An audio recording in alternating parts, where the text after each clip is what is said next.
Welcome to the Slop Farm. Enjoy the video. Start by changing how you charge to extend Samsung battery life. Charge your Samsung between 20% and 80% whenever convenient to reduce battery wear. Avoid letting the phone drop to 0% frequently because deep discharge stresses the cells.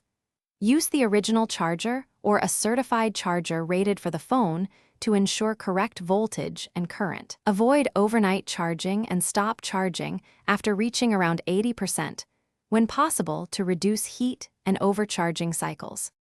Adjust settings to lower constant power draw and background activity. Enable adaptive battery in settings to limit power for seldom used apps.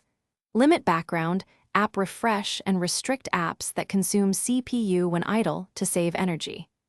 Reduce screen brightness and use adaptive brightness with a 60% cap for consistent savings. Switch to 60 Hz or auto refresh rate instead of 120 Hz to reduce screen power consumption significantly. Preventing heat is one of the best ways to preserve battery capacity over time. Avoid exposing the phone to temperatures above 35 degrees C and remove cases while fast charging to reduce heat buildup. Install system updates promptly because software optimizations often reduce background power usage and improve efficiency. Use Samsung Device Care and battery health tools periodically to inspect charge cycles and capacity. Replace the battery when capacity drops below 80% or if you notice swelling to restore. Thanks for watching. Consider subscribing if we helped you today.